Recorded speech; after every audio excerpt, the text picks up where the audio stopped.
Hello. आप चाहे किसी भी क्लास के स्टूडेंट हों, आपने ये नोटिस किया हो कि जब भी आप एग्ज़ाम देने जा रहे हो तो एक पर्टिकुलर पोर्शन आपको बताया जाता है कि इतने ही पोर्शन में से क्वेश्चंस आएंगे एग्ज़ाम में। आप चाहे अप टू क्लास 12th की बात करें, चाहे 12th क्लास के बाद किसी कॉम्पिटिटिव एग्ज़ाम या फिर अदर कोर्सेज़ में आप एग्ज़ाम दे रहे हो, तो भी सिलेबस फिक्स्ड होता है कि हाँ, इतने सिलेबस में से इतने पोर्शन में से क्वेश्चन आने वाला है। वैसे ही अभी बच्चे जो क्लास 10th में गए हैं, मैं ये वीडियो उनके लिए बना रही हूँ जो स्प्लिट अप सिलेबस सीबीएसई ने जारी किया है। इसको हम लोग इस वीडियो में डिटेल में देखने वाले हैं।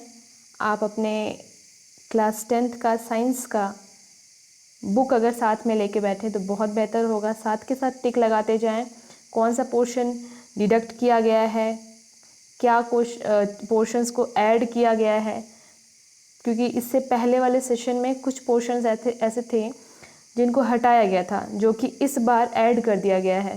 ठीक है। और एग्ज़ाम पैटर्न के बारे में भी कुछ कुछ बातें हैं जो कि सीबीएसई ने अनाउंस किया है और उसको भी जानना ज़रूरी है आपके लिए।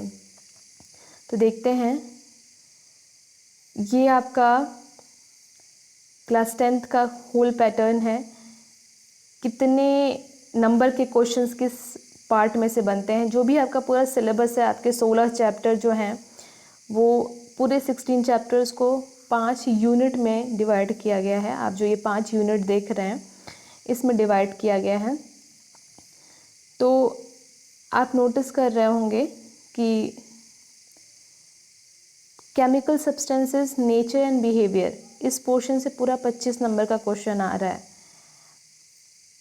इस पूरे पैटर्न से आप एक चीज़ और अंदाज़ा लगा सकते हैं कि कौन सा चैप्टर ज़्यादा इम्पॉर्टेंट है और कौन सा ऐसा पोर्शन है जिसमें से बस इम्पॉर्टेंट वाला पार्ट पढ़ने से भी काम चल जाएगा।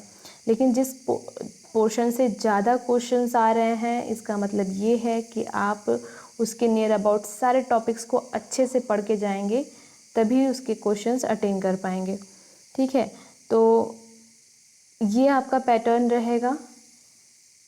ओवरऑल 80 मार्क्स का थियरी पार्ट होगा आपका, और इंटरनल असेसमेंट इसमें इंक्लूड है 20 मार्क्स का, और उस 20 में से 5-5 नंबर का कौन कौन सा पार्ट रहेगा ये आपका नीचे लिखा हुआ है, आप देख सकते हैं। ये आपका जो PWT होता है 5 मार्क्स का, उसमें से ऐड होगा। फिर आपका मल्टीपल असेसमेंट जो भी करवाएंगे टीचर्स, वो होगा। पोर्टफोलियो आपसे बनवाया जाता है, ये इंक्लूड होगा। देन सब्जेक्ट एनरिचमेंट एक्टिविटीज़ करवाई जाएंगी स्कूल में, उसमें से 5 नंबर इंक्लूड किया जाएगा, और इस तरह से कंप्लीट टोटल 20 मार्क्स का हो जाएगा। और 80-20 मिक्स करके टोटल आपका हो जाएगा 100 मार्क्स।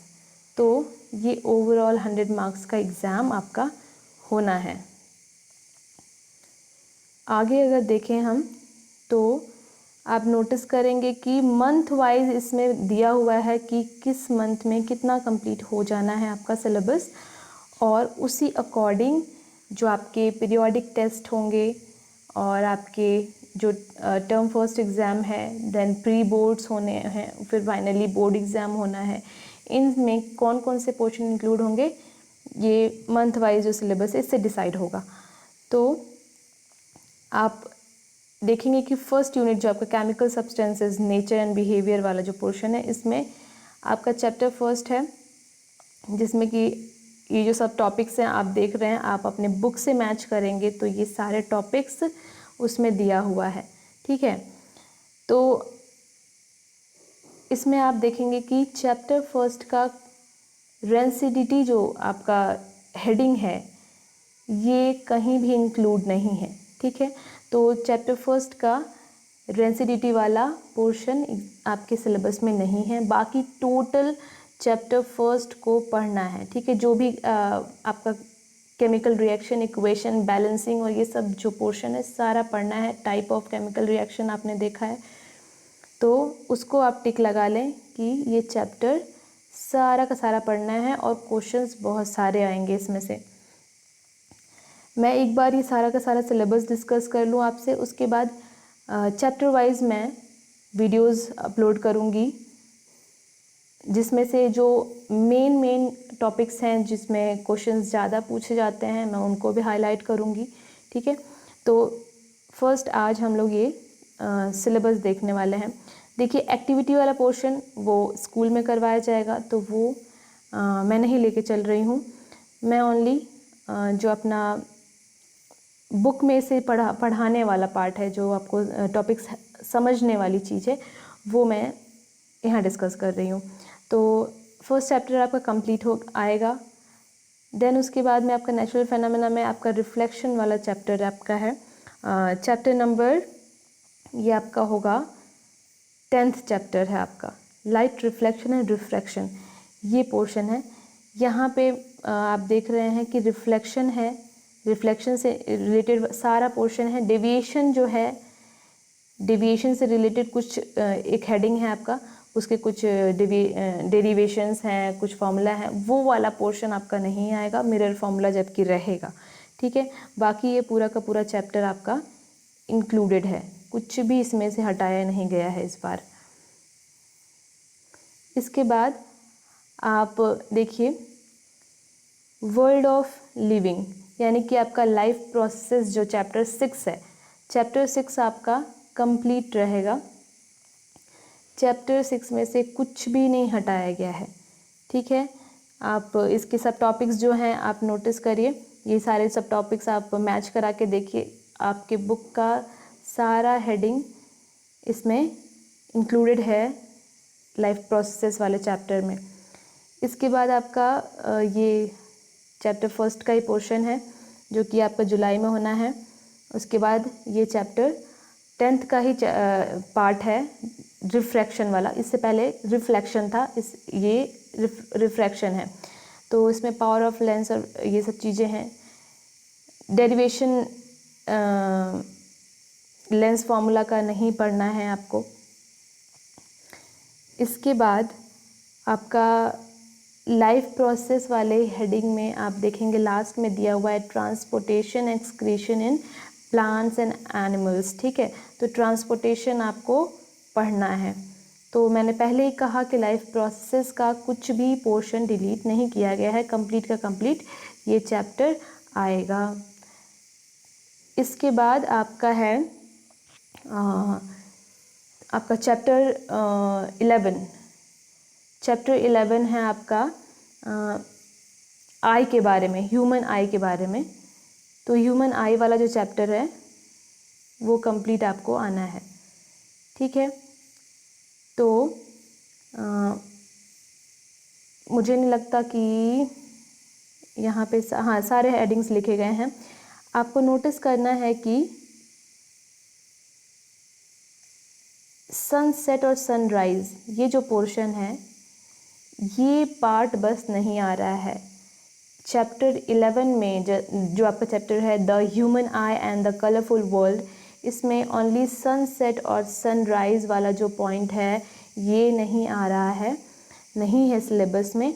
बाकी पूरा का पूरा चैप्टर है, जबकि इससे पहले आपका ये सब था।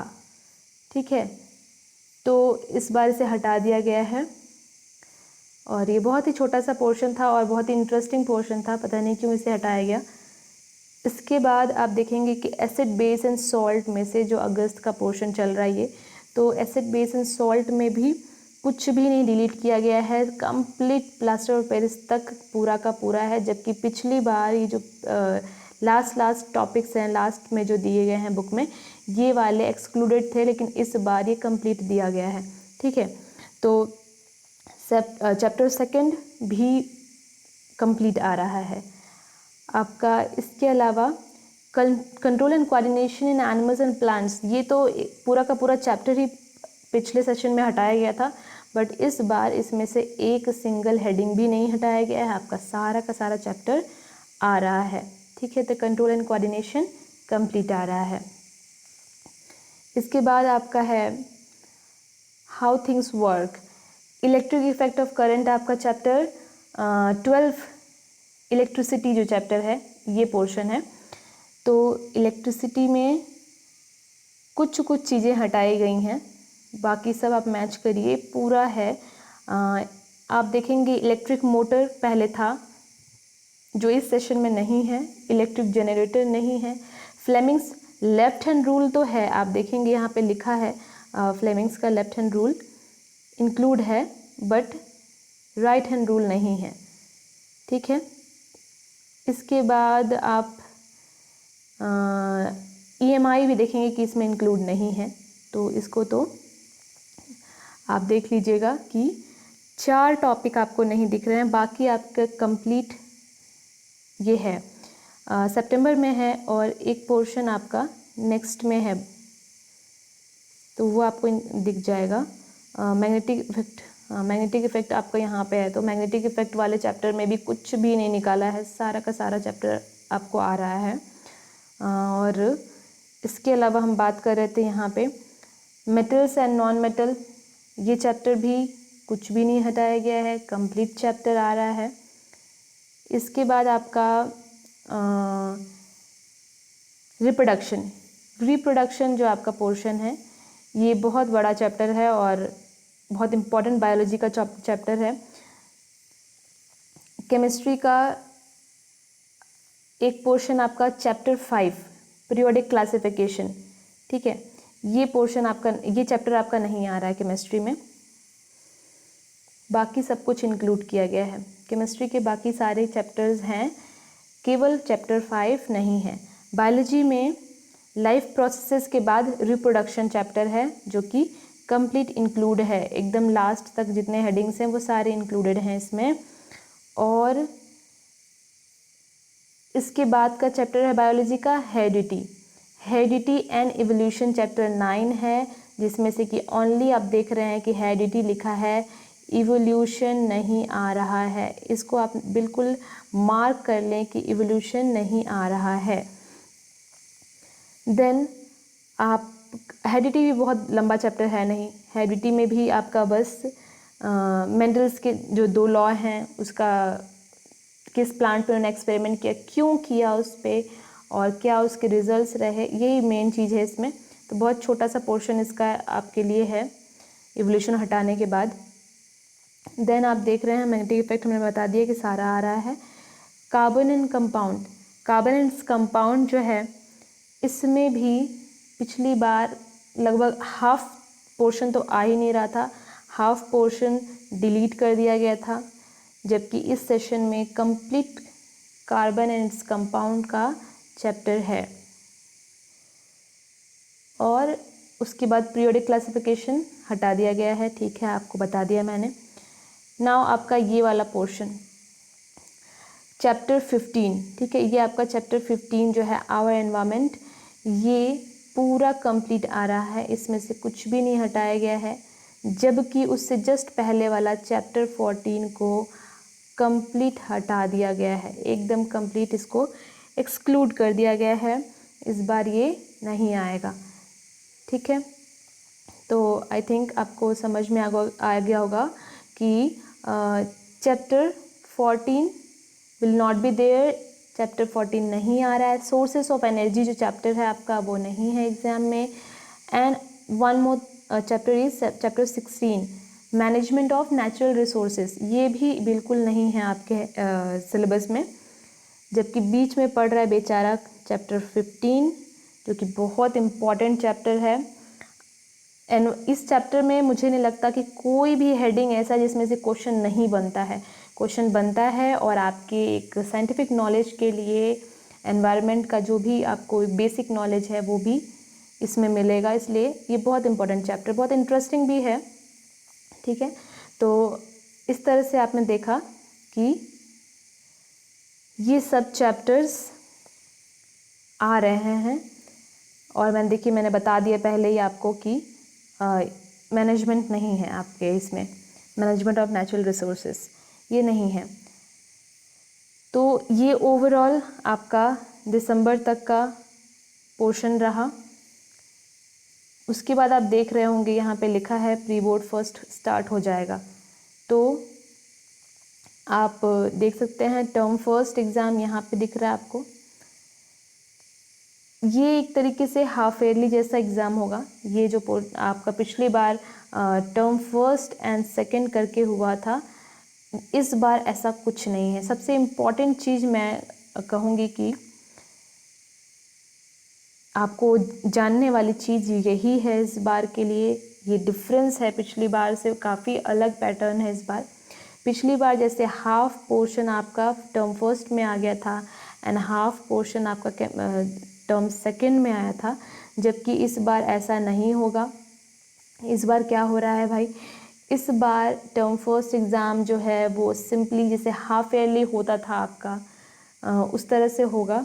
और एक फाइनल बोर्ड एग्ज़ाम जैसे होता है क्लास 10th का पहले होता था जैसे, वैसे ही इस बार एक सिंगल फाइनल एग्ज़ाम होगा, फाइनल बोर्ड एग्ज़ाम होगा। कोई टर्म सेकंड वाला केस यहाँ नहीं है। तो आप इस इंतज़ार में मत रहिएगा कि फाइनल एग्ज़ाम जो है वो हाफ सिलेबस के साथ में आपको देना है, नहीं। हाँ, आपके लिए कुछ जो चैप्टर्स है डिलीट किए गए हैं, वो एक तरीके से आपका जो ओवरऑल भार है, ओवरऑल जो आपके ऊपर आपको लग रहा था कि अरे इतना चैप्टर, उस तरह से तो आपको देखिए 3 चैप्टर हटा दिया गया है, कंप्लीट 3 चैप्टर हटा दिया गया है। कुछ पोर्शंस 2-3 चैप्टर में से हटाए गए हैं, तो कम तो हो गया है सिलेबस।